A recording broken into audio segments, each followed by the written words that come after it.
شہزادی زینب کی جانب سے محمد کا، یعنی آج حسین کی وہ بہن کہ جو شریکت الحسین تھی، جس کا نام ہی بڑا عجیب ہے، یعنی شریکت الحسین، کربلا میں جتنا بڑا کردار حسین کا تھا، کربلا بچانے میں اتنا بڑا کردار شہزادی زینب کا تھا.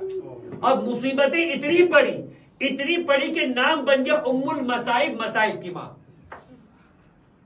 شہزادی زینب نے اپنے نانا کو بھی اس دنیا سے جاتے ہوئے دیکھا، اور قوم کا، امت کا نانا کے بعد اپنے گھر والوں سے اور مادر گرامی سے اور اپنے بابا سے روٹھنا بھی دیکھا.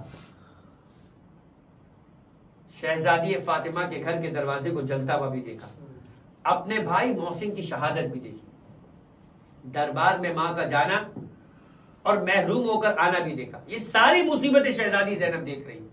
اور اس کے بعد 25 سال اپنے والد گرامی کا امت کے ساتھ محرومیت کا زمانہ بھی دیکھا.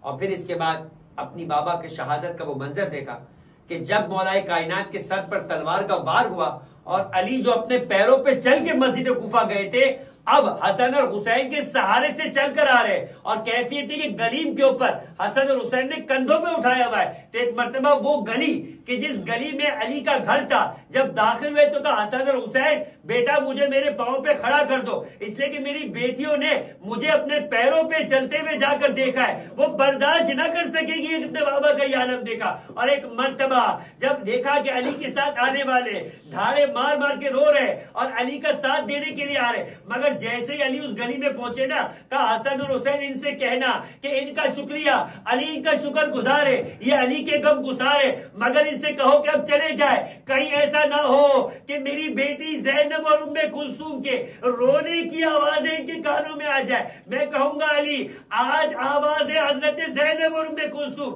نامحرموں کے کانوں میں چلے جائے، جبکہ وہ چاہنے والے آپ سے برداشت نہیں. کل یہی کوفہ ہوگا، زینب اور ام کلثوم آئے گی، شہر با شہر گلی با گلی، سر پہ چادر نہیں ہوگی، اوباشوں کا مجمع ہوگا.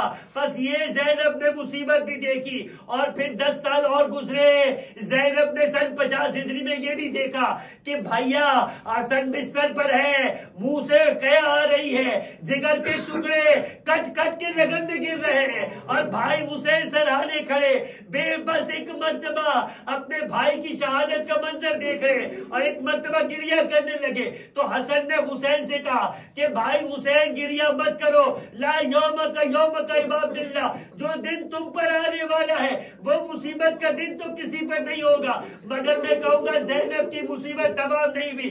زینب نے حسن کا جنازہ جاتے ہی نہیں دیکھا، واپس گھر میں پلٹتا ہوا بھی دیکھا.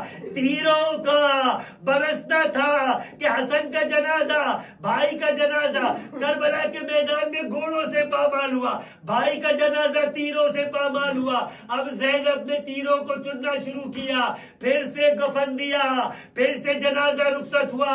میں کہوں گا یہ مصیبت بھی زینب کی نصیب میں تھی. اور اب مصیبتوں کا سلسلہ یوں بڑھا کہ کربلا کے میدان میں آ گئی.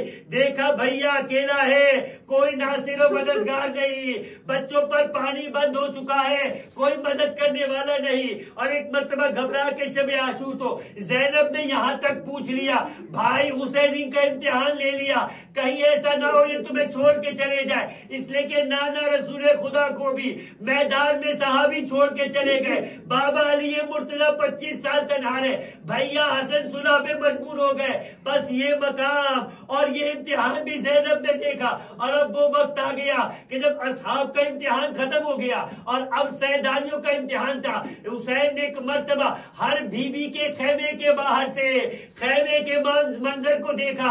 ہر بیوی کے خیمے کا منظر جدا تھا، مگر جب زینب کے خیمے کے باہر پہنچے عجیب منظر دیکھا. اس لیے کہ زینب اس اعتبار سے بڑی خوشحال تھی، اور محمد جیسے بچے تھے، اور یہ کہہ رہی تھی بیٹا تم حیدر کرار کے نواسے ہو، جعفر طیار کے پوتے ہو، مگر تمہیں کہنے کی ضرورت نہیں پڑے.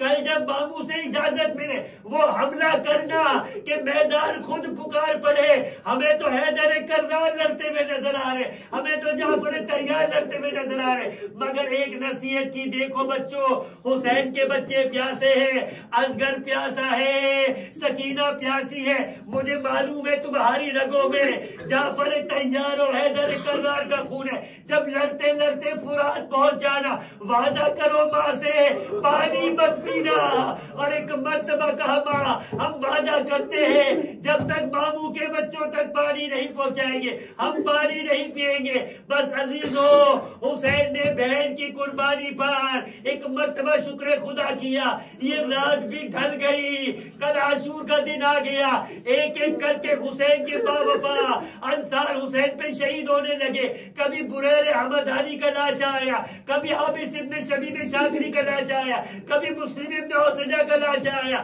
ایک ایک کر کے لاشیں آتے گئے، مقتل سجتا گیا، یہاں تک کہ انصار حسینی کی تعداد کم ہوئی۔ اب اولاد ابو طالب، اولاد عقیل ابن ابی طالب، اولاد جعفر کی بات آئی ہے، ایک ایک کر کے لوگ شہید ہو رہے، مگر اولاد محمد کو اجازت نہیں مل رہی۔ ایک مرتبہ بچوں کو آتے ہوئے دیکھا، زینب نے غضب کے عالم میں کہا بچوں میرا اکبر مارا گیا، میرا قاسم مارا گیا، مگر تم اب تک اپنے ماموں پہ قربان نہ ہوئے۔ خدا سلام ہو ایسی بیویوں پر جو اپنے بچوں کو پالتی ہے حسین پہ قربان کرنے کے لیے۔ ایک مرتبہ بچوں نے ہاتھ جوڑ کر کہا ہم جب بھی جاتے ہیں ماموں کہتے کہ نہیں تم میری بہن کے بچوں ہو، تم کی وراثت و نشانی ہو۔ ایک مرتبہ شہزادی زینب نے بالفضل عباس کو بلوایا، تاریخ بتاتی ہے کہ عباس آئے مگر خیمے کے باہر تھے، اور کہا کہ جی آقا زادی حکم کیجئے، کہا حسین کو پیغام پہنچاؤ کہ بہن زینب اپنے حق کا واسطہ دے کر کہتی ہے کہ زینب کے بچوں کو اجازت دی جائے۔ اب جو عباس لے کر چلے تو ایک مرتبہ پیچھے زینب بھی آئے اور کہا کہ بہن زینب یہ عبداللہ جعفر طیار کے فرزند ہیں، ان کی اجازت نہ ہوئی تو کہا عبداللہ نے خود حوالے کیے، کہا ایک میری جانب سے حسین پہ صدقہ کرنا، ایک اپنی جانب سے حسین پہ صدقہ کرنا۔ اب اون محمد کو تیار کیا گیا، علی کا امامہ ایک کے سر پہ، جعفر کا امامہ دوسرے کے سر پہ۔ اب جو دونوں کو سوار کیا، ایک کو عباس نے روانہ کیا، ایک کو حسین نے روانہ کیا، واقع حیدر کرار کے نواسے تھے۔ اب جو ایک نے میمنہ سے حملہ کیا، ایک نے میسرہ سے حملہ کیا، اور قلب لشکر میں فرات تک پہنچے۔ فرات کو دیکھ کر شاید خیمے کی جانب نگاہ کی ہوگی، ماں گواہ رہنا ہم فرات پہنچ گئے مگر پانی نہ پیا۔ بس ایک مرتبہ عمر ابن سعد کے خیمے پہ حملہ کیا، لشکر نے گھیر لیا، ایک کے سر پہ گرز لگا، ایک کے سر پہ تلوار لگی، آواز بلند ہوئی مامو جان ہماری مدد کو پہنچے۔ ارے جو زینب جیسے فرزند کا مامو ہو کیسا حملہ کیا، ایک جانب سے عباس بڑھے، ایک جانب سے حسین بڑھے، فوجیں ہٹتے ہوئے نظر آئے، قریب پہنچے دیکھا ایک کی جان نکل چکی ہے، ایک کی جان میں جان باقی ہے، دونوں کے جسموں کو اٹھایا اور مقتل میں لے کے چلے۔ عزیزوں جب حسین بیویوں کے خیموں میں لاشوں کو لے کر چلے، نگاہ دوڑائی ہر جانب، ہر بیوی نظر آئے مگر بہن زینب نظر نہیں آئے۔ کل زینب کو بلاؤ، اپنے آخری وقت میں بچوں سے رخصت ہو۔ ایک مرتبہ شہزادی آئے، دونوں بچوں کے درمیان بیٹھ گئے، ہاتھوں کو بلند کر کے کہا اللہم تقبل۔